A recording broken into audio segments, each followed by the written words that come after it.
Assalamualaikum warahmatullahi wabarakatuh. Selamat datang di channel Bu Guru Berbagi. Hari ini Bu Guru ingin mengajak kalian untuk belajar materi properti tari pada muatan pelajaran SBDP kelas 5, tema 2, subtema 2.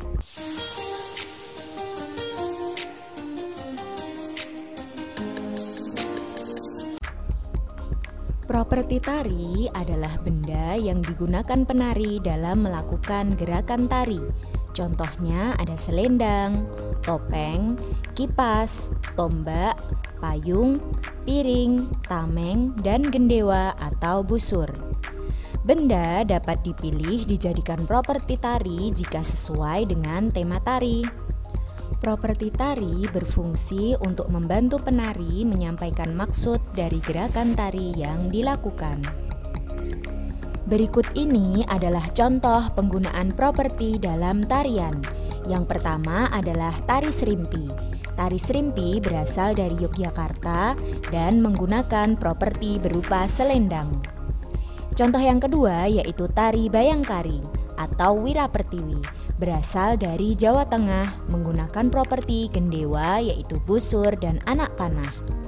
Kemudian ada tari payung yang berasal dari Sumatera Barat yang menggunakan properti payung dan selendang.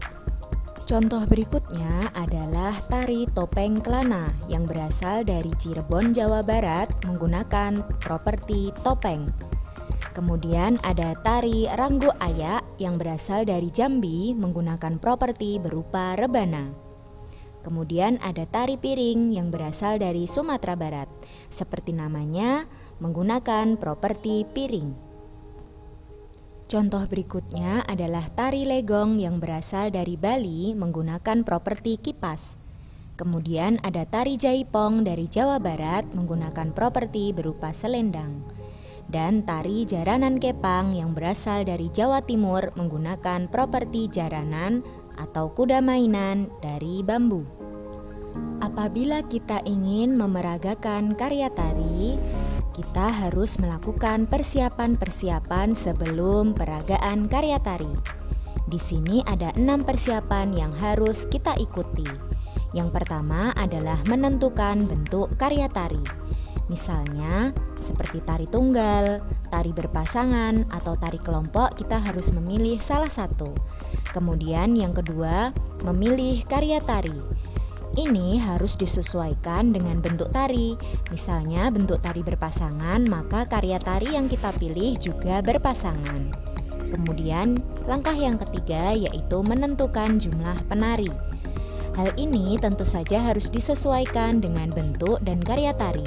Misalnya ketika kita memilih karya tari berpasangan, maka jumlah penari adalah 2 orang atau kelipatannya. Langkah yang keempat yaitu memilih properti tari. Properti ini harus selalu dipakai sejak latihan supaya ketika pementasan sudah terbiasa menggunakan properti tari. Persiapan yang kelima yaitu menentukan iringan tari.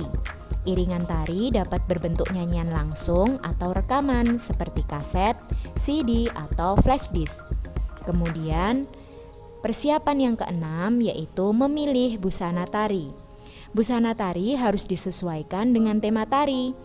Busana tari dapat dibuat sendiri atau kita dapat menyewa di tempat persewaan busana tari. Sekian penjelasan dari Bu Guru Berbagi. Terima kasih sudah menyimak video ini sampai akhir. Jangan lupa tinggalkan jejak positif dengan like, comment, share, and subscribe.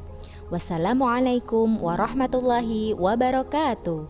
Sampai jumpa pada video-video berikutnya.